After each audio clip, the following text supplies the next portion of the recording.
ఓం మహాగణాధిపతయే నమః. ఓం గురుభ్యో నమః. ఓం శ్రీమాత్రే నమః. అరుణాం కరుణాతరంగితాక్షీం ధృతపాశాంకుశపుష్పబాణచాపాం అనిమాదిభిరావృతాం మయూకైః అహమిత్యేవ విభావయే భవానీం. శ్రీమాత్రే నమః. ప్రేక్షకులకి ఆ లలితాంబిక అమ్మవారి యొక్క అనుగ్రహం పరిపూర్ణంగా కలగాలని మనస్ఫూర్తి కోరుకుంటూ మనం ఈరోజు ఏ లగ్నము వారికి, లగ్నం తెలియని వారు, రాశి వారికి ఎటువంటి స్వప్నాలు వచ్చినప్పుడు జాగ్రత్తగా ఉండాలి, ఎటువంటి స్వప్నములు వచ్చినప్పుడు ముఖ్యంగా అదృష్టం కలగనుంది అనేటువంటి సిరీస్లో మనం ఇంకొన్ని చెప్పుకోబోతున్నాం. అయితే ఇక్కడ ప్రధానంగా స్వప్నానికి కొన్ని రూల్స్ ఉన్నాయి, రెగ్యులేషన్స్ ఉన్నాయి, మనకి స్వప్నశాస్త్రంలో చెప్పడం జరిగింది. అయితే దీని గురించి నేను మీకు ఎండింగ్లో చెప్తాను. సో వీడియో ఎండింగ్ వరకు చూడండి. స్వప్నం అనేటువంటిది ఏంటంటే ఒక దేవత స్వప్నంలోకి వస్తుంది, లేకపోతే మనకి ఇన్సిడెంట్స్ స్వప్నంలోకి వస్తాయి. అలాగే మన పితృదేవతల స్వప్నంలోకి వస్తారంటే అది ఒక యాక్సిస్ ఉంది, మనకి ఎవరైనా రావడానికి యాక్సిస్ ఉంది. కాకపోతే దీనివల్ల మనం ఏం తెలుసుకోవచ్చు, ముందుగా మనం ఆ స్వప్నం ద్వారా దాన్ని డీకోడ్ చేసుకొని ఒక నిర్ణయం తీసుకుంటున్నాం, ఒక పని చేస్తున్నాం, అది ఎంతవరకు కరెక్ట్ అనేటువంటిది మనకి స్వప్నశాస్త్రం చెప్తుంది. ఒక్కొక్క లగ్నం వారిది మనం తెలుసుకుందాం. ముందుగా మేషం వారికి కనుక చూసుకున్నట్లయితే ఫస్ట్ ఆఫ్ ఆల్ మీకు ఎప్పుడైనా కానీ గుర్తుపెట్టుకోండి, ఎండిపోయిన చెట్లు లేకపోతే మూతబడినటువంటి మార్కెట్ మొత్తం వచ్చింది, లేనట్లయితే కొన్ని పాడైపోయినటువంటి కొన్ని అంటే జాబ్లో ఒక జాబ్కి వెళ్ళాము, అక్కడ ఎవరు మిమ్మల్ని సరిగా చూడట్లేదు, వ్యతిరేకిస్తున్నారు, లేకపోతే ఏదైనా సరే బ్లూ కలర్లో వచ్చింది, లేకపోతే గ్రీన్ కలర్, పాడైపోయిన గ్రీన్ కలర్లో మీకు ఆ రంగుల్లో వచ్చింది అంటే మీ యొక్క స్వప్న సంబంధించిన విషయం ఏమిటంటే it's very very very clear, మీకు అది ఇబ్బంది కలగబోతుంది. ముఖ్యంగా బంధువర్గం వాళ్ళు వ్యతిరేకిస్తున్నట్టు కళ్ళలోకి వచ్చినా మీకు, అలాగే ఉద్యోగ సంబంధించినటువంటి విషయాలకు సంబంధించిన ఏదైనా నెగిటివ్గా వచ్చినా మీరు దీన్ని కొంచెం సీరియస్గా తీసుకోవాలి. మరి ఎటువంటివి మీకు మంచి ఫలితాన్ని ఇస్తాయి అంటే, ఒకటి సూర్య భగవానుడు, ఒక రాజు, లేకపోతే ఒక కీర్తి ప్రతిష్టలు మిమ్మల్ని ఎవరో సన్మానం చేస్తున్నట్టు వచ్చిన. అయితే ఇందులో స్వప్నశాస్త్రంలో చాలా విషయాలు ఉన్నాయి, దాన్ని ఎలా చూడాలి ఏంటంటే మీకు ఆఖరిలో చెప్తాను. అలాగే దేవతా సంబంధించినటువంటి ప్రదేశాలలో మీరు అక్కడికి వెళ్ళి అక్కడ ఏదైనా సేవ చేస్తున్నట్టుగా వచ్చినా కూడా ఆ యొక్క స్వప్న సంబంధించినటువంటి విషయంలో మీకు బాగుంటుందనే అర్థం అన్నమాట. అదేవిధంగా గురువులు, ఒక్కొక్కసారి దత్తాత్రేయుడు, ముఖ్యంగా గుర్తుపెట్టుకోండి, దత్తాత్రేయుడు దక్షిణామూర్తి ఒకటి. అంటే ఇప్పుడు ఏదైనా ఒక భగవత్ సంబంధించింది వచ్చిందనుకోండి, అది మీకు యాజ్ ఇట్ ఈజ్గా లైవ్ రూపంలో రావాలని రూల్ లేదు. అది ఒక్కొక్కసారి ఏమవుతుందంటే ఒక ఫోటో రూపంలో రావచ్చు, ఒక ఆలయానికి వెళ్ళి అక్కడ విగ్రహ రూపంలో చూడవచ్చు. అయితే మరింత ఎక్కువగా మీరు సాధన మార్గంలో ఉన్నారు, అప్పుడు వచ్చేటువంటి దేవతా స్వరూపం మీకు స్వప్నంలోకి రావడం వేరు, గుర్తుపెట్టుకోండి. కాబట్టి ఈ యొక్క విషయాలను చాలా క్లీన్గా అబ్జర్వ్ చేయండి. అలాగే మరొక విషయం ఏంటంటే, ఇక్కడ మీ యొక్క జన్మజాతకంలో కనుక 6వ స్థానంలో అధిక గ్రహాలు ఉన్నాయి, లేకపోతే శని రాశుల్లో అధిక గ్రహాలు ఉన్నాయి, బుధ రాశిలో కానీ శని రాశిలో కానీ, అప్పుడు ఆ గ్రహాలను బట్టి కూడా స్వప్నం వస్తూ ఉంటుంది. అలాంటప్పుడు మీరు ఏదైతే గ్రహం ఉందో, ఏదైతే మహాదశ నడుస్తుందో దానికి సంబంధించిన దానం ఇస్తే కూడా ఈ యొక్క స్వప్న సంబంధించినటువంటి దుష్ఫలితాలు తగ్గుతాయి. ముఖ్యంగా స్వప్న శాస్త్రానికి ఉండేటువంటి రూల్స్ అండ్ రెగ్యులేషన్స్, మనకి శాస్త్రాల్లో చెప్పినటువంటి అంశం ఏమిటి అనే విషయాలు తెలుసుకుందాం. మీకు ఏదైనా ఒక స్వప్నం వచ్చింది అనుకోండి, ఆ యొక్క స్వప్నం ఏదైతే ఉందో దానికి సంబంధించిన విషయంలో మనకి చూడండి, ఎవరైనా డాక్టర్స్ని కన్సల్ట్ చేసిన సైంటిస్టులు ఏమంటారు, మీరు పొద్దున్నంతా మీరు దాని గురించి ఆలోచించారండి అందుకే వచ్చింది అంటారు. అది 100% కరెక్ట్, అందులో డౌట్ ఏం లేదు, 100కి 100% అది నిజం.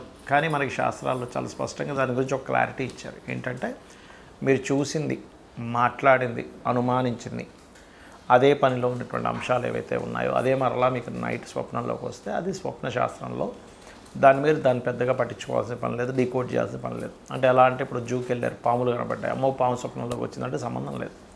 లేదా ఏదో మొత్తం ఫైర్ అయిపోయింది చూశారు, అదే స్వప్నంలోకి వచ్చింది, దానికి సంబంధం లేదు. అవి చూడకుండా, మాట్లాడకుండా, అనుమానించకుండా, ఆ పరిస్థితుల్లో మీరు ఎక్కువ తిరగకుండా వస్తే దాన్ని తీసుకోవాలి. ఇక రెండవది ఏంటంటే, స్వప్నశాస్త్రం విషయంలో ఏ సమయానికి వస్తే ఎన్ని రోజుల్లో నెరవేరుతుందని కూడా చెప్పడం జరిగింది. ఏమిటది అంటే, రాత్రి సమయంలో గుర్తుపెట్టుకోండి, రాత్రి 9-10 గంటలప్పుడు మీరు నిద్రపోయారు, 12 లోపల మీకు వచ్చింది, అది 6 నెలల నుంచి సంవత్సరం లోపల మీకు అవ్వచ్చు ఆ స్వప్నం యొక్క రిజల్ట్ అనేది. అది గుడ్ అయితే గుడ్, బ్యాడ్ అయితే బ్యాడ్. అలా కాకుండా మీకు 12 నుంచి 3 గంటల ప్రాంతంలో వస్తాయి, 3 నుంచి 4 నెలలు, 5 నెలలు మొత్తం మీద వస్తుంది.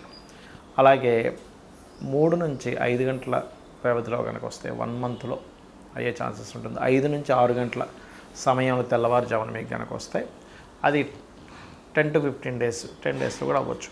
నిద్ర లేస్తూ నాకు స్వప్నం వచ్చిందని వెంటనే నిద్ర లేచాను, పొద్దున్నేమో ఇప్పుడే అవుతుంది అని నిద్ర లేచాను అన్నప్పుడు మీకు అది 1 వీక్లో కూడా అయ్యే ఛాన్స్ ఉంటుంది. 2-3 రోజుల్లో కూడా దాని యొక్క ప్రభావం చూపిస్తుంది. అయితే ఎప్పుడు కూడా మీకు ఎటువంటి స్వప్నం వచ్చినా గుర్తుపెట్టుకోండి, అర్ధరాత్రిప్పుడు మెలకు వచ్చింది ఒక స్వప్నం వచ్చి, అది మంచి స్వప్నం అయితే ఇక నిద్రపోవద్దని చెప్తుంది శాస్త్రం. 2-3 గంటలప్పుడు వచ్చింది, చక్కగా స్నానాది కార్యక్రమాలు చేసుకొని దైవతారాధన చేసుకోవాలట.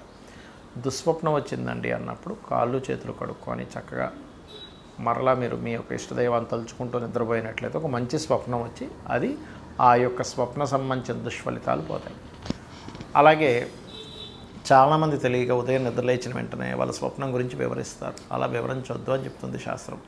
నిద్రలేచి చక్కగా మీ కాలకృత్యాలు తీర్చుకొని మీ యొక్క నిత్య దైనందిక కర్మలు ఏవైతే నిత్య ధ్యానము, మన సంధ్యావందనము, లేనట్లయితే నిత్య పంచోపచార పూజలు లాంటివి అవి కంప్లీట్ చేసుకొని చక్కగా ఆలయానికి వెళ్ళొచ్చి మధ్యాహ్నం భోజనం తర్వాత చెప్పాలి అని చెప్తుంది శాస్త్రం. అలాగే మీకు ఎటువంటి స్వప్నం వచ్చినా దాని నుంచి మీకు మంచి ఫలితమే రావాలి అంటే మీరు చేయవలసినటువంటిది ప్రధానంగా గజేంద్ర మోక్ష ఘట్టము చదవడం కానీ, త్రిజట స్వప్న వృత్తాంతం వినడం కానీ, చదవడం కానీ వినడం కానీ చేయొచ్చు. అలాగే ఒక నామస్మరణ, రాముడిది కానీ కృష్ణుడిది నామస్మరణ చేయడం కానీ, లేకపోతే రామాయణ మహాభారతాలు లాంటివి వినడం కానీ చేసినట్లయితే 100% ఈ యొక్క దుస్వప్న సంబంధించినటువంటి ఫలితం తొలగిపోతుంది, గుర్తుపెట్టుకోండి.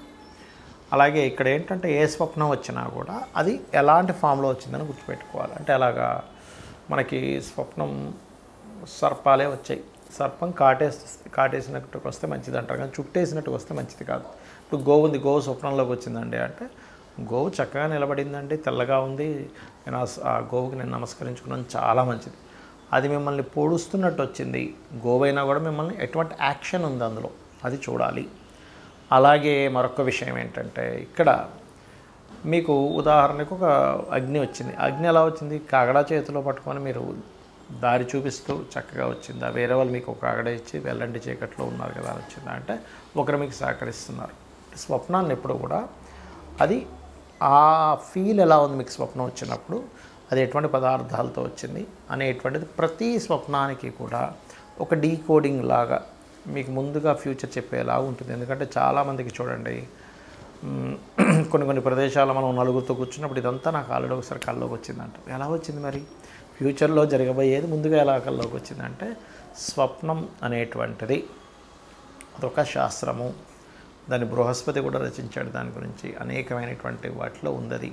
కాబట్టి ఇది మూఢనమ్మకంగా తీసుకుంటే మీరు ఇందాక నేను చెప్పాను కొన్ని విషయాలు ఆల్రెడీ చూసిందే వచ్చిందండి దాన్ని తీసుకోకండి. అలా కాదు, ఇది ఒక శాస్త్రంగా మీరు పరిగణిస్తూ దీన్ని స్టడీ చేస్తుంది. ఎందుకంటే ఇక్కడ మీకు నష్టపోయేది ఏం లేదు. దుస్వప్నం వచ్చింది, చక్కగా మీరు గజేంద్ర మోక్షం వినడమో చదవడమో చేస్తారు.